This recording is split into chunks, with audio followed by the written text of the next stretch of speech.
Title chances. All-star Ben Simmons has been diagnosed with a dislocation in his left kneecap. He's out indefinitely. The Sixers are a half game behind the Pacers for the 5th seed in the East. They're 35-22 with Simmons, 6-5 without him. Here's head coach Brett Brown on the injury. Is there an update on Ben's situation? No, there isn't. And our club sort of, when information becomes available, they'll share it with the public, but as it sits, there isn't. Again, we don't have him for tonight, and you just, you're numb to it. You just move. And I do genuinely believe that this can galvanize our group and bring us in a sort of inverted way together, knowing that Ben is not going to be with us tonight, and we'll learn, as I say, going forward. ESPN NBA insider Adrian Woj joins us from inside the bubble in Orlando. Adrian, Ben Simmons is out indefinitely. What more can you tell us about what will determine how much time he misses?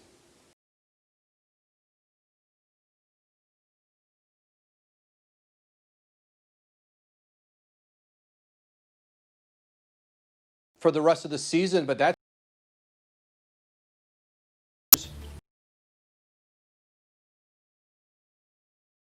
the best course of action. I'm told there'll be some more conversation tonight on Friday, and potentially by Saturday, they may know the direction they're going to go, but Sixers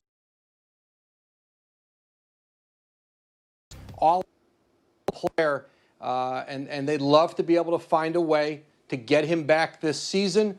But right now it is a difficult circumstance to think that he'll be back anytime soon. Yeah, tough blow to their thoughts of trying to fight for that 5th spot. They're in 6th right now. The Sixers are in the East. Meanwhile, the Pelicans will rest Zion Williamson tonight as they play back-to-back nights. He hasn't played more than 25 minutes in any of New Orleans' first 4 games in the bubble. What do you think the Pelicans' objective is right now with respect to Zion Williamson? To keep him healthy and to keep him in a place where he does not go into this offseason with any injuries. And, New Orleans has struggled in Orlando. They're not in prime position right now to get into that play-in. And if they continue to fall out of contention here, I think you're going to see Zion Williamson's minutes continue to be limited. All right, Adrian Woj from inside the bubble in Orlando. Adrian, thank you. Sports Center on the road is presented by Rocket Mortgage. Time to go around the NFL, Ryan Smith, starting with Titans linebacker Vic Beasley, who reported today after missing 10 days of camp at $50,000 a day. That's a $500,000 fine. He now needs 3 negative COVID-19 tests over a 4-day period. He could be on the field when the Titans start practice next week. Beasley was the Titans' top free agent signing in March with a 1-year deal for $9.5 million. Baltimore Ravens were hoping for a matchup with the Kansas City Chiefs in the AFC Championship game. Tennessee Titans had different plans and beat Baltimore, so we did not get the Lamar Jackson-Patrick Mahomes matchup. But we did get a Ravens team that is coming into this season with a little bit of extra fire. It's history, so you move on, you move forward. But it informs us. Shared experiences becomes part of your culture, and part of who we grow in. What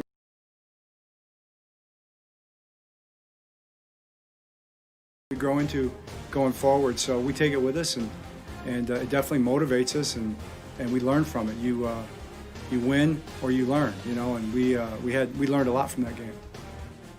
Let's see what they do with that this year, Jay. And meanwhile, in Dallas, Dak Prescott and the Cowboys' first practice in shells won't be until next Friday, August 14th, according to the new head coach, Mike McCarthy. So if you do the math on that, that's less than 1 month before the season starts. So today, McCarthy weighed in on his impressions of his starting quarterback. Well, with us being around each other for the first time, I really enjoyed his personality. Very upbeat, very driven. So I would say he's kind of picked up where he's left off based off what I've been told about him as far as how he operates. But very detailed in his preparation. He's a lot of fun to be around. And really the whole group, the quarterback group, and with the addition of Andy Dalton, I really like the quarterback room. It feels very normal, as far as we go through the installations. I think the biggest adjustment for Dak is the language, which has been an adjustment for all of us. But he's looked very good in the throwing segments of the strength and conditioning phase that we're in right now, and I'm very pleased where he is, and very impressed. All right, so a good start, good impression for the new head coach. Let's bring in NFL front office insider Mike Tannenbaum. He's here live now on SportsCenter. Mike, the Cowboys can't offer Dak a long-term contract until next year since they couldn't get a deal done by June 15th. So, Mike, when does the Cowboys front office start thinking about another offer for Dak? Ryan, they're doing that right now because typically the front office is about 6 months ahead in terms of what we're seeing on the field. So they're planning for next February. They're planning for next March. They're looking at all their free agents. And obviously, Dak Prescott goes to the top of that list in terms of players that they need to take care of. So what contract negotiations that are going on now could impact Dak's contract? You know, Ryan, there's one more out there, and that's Deshaun Watson of the Houston Texans. When we look at the quarterback market, obviously Patrick Mahomes just signed that $450 million monster extension with Kansas City. Russell Wilson has gotten done. Carson Wentz has gotten done. So the only other X factor right now is going to be Deshaun Watson's extension, which is going to be to me, it's going to be on the high end of where that market is, coming in behind Mahomes, but it's going to be north of $35 million. So for Dallas to wait this long, Ryan, already missed that deadline, it's just going to cost them more and more money. And when Watson gets done, it's just going to raise the bar that much higher. Could bode very well for Dak Prescott, especially if he has a great season. His franchise tag this season's going to be $31.4 million. Mike, thank you so much. Ryan, let's update the NBA down at the bubble in Orlando now. The Kings and the Nets, and Karis LeVert is having himself a game. And one on the drive. Just over 5 left in the quarter. Nets up 46-38. Bogdan Bogdanovic gets free for 3. Drains it. 15 for him in the first half. Under 2 left now. LeVert still doing work.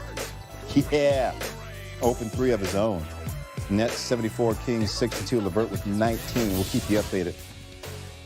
Top of the hour for you. A countdown to tip-off on ESPN2. WNBA action. Emma Mieseman of the Mystics warming up. She was the WNBA Finals MVP last season. Looking forward to seeing her play tonight. I think the Liberty, rather, at the top of the hour. Years from now, we'll look back on this NBA season with a different appreciation, dealing with the pandemic and social justice protests, as well as playing basketball. Our look back at this WNBA season will be no different. Los Angeles Sparks star Nneka Ogwumike talks about playing an unorthodox season while leading social justice campaigns as president of the Women's National Basketball Players Association in this first installment of the WNBA Diary. You know, the unity that we always display in the WNBA, it's just who we are.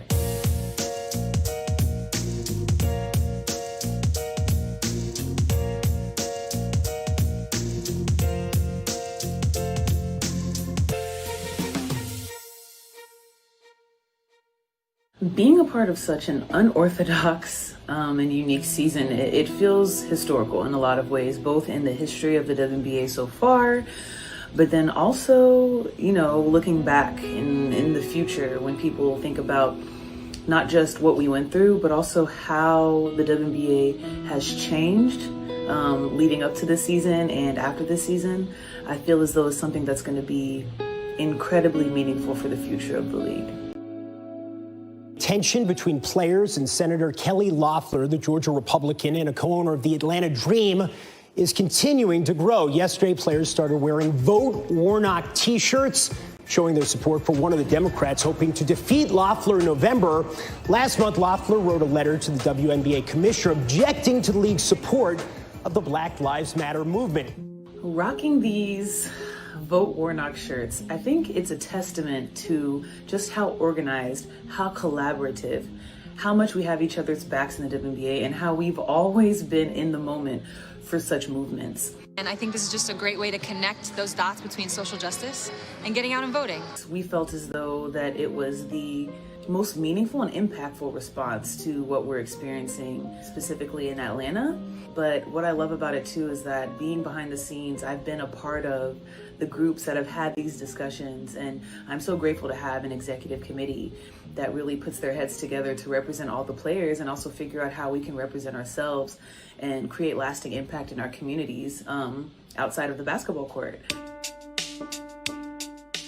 We're using this season to amplify our voices, and so this moment allowed us an opportunity to hop on the phone with Reverend Warnock, to hop on the phone and have Zoom calls with the Honorable Stacey Abrams, and of course, our forever First Lady, Miss Michelle Obama. We've been able to have these conversations around how we can truly impact our communities and how athletes can use their platforms.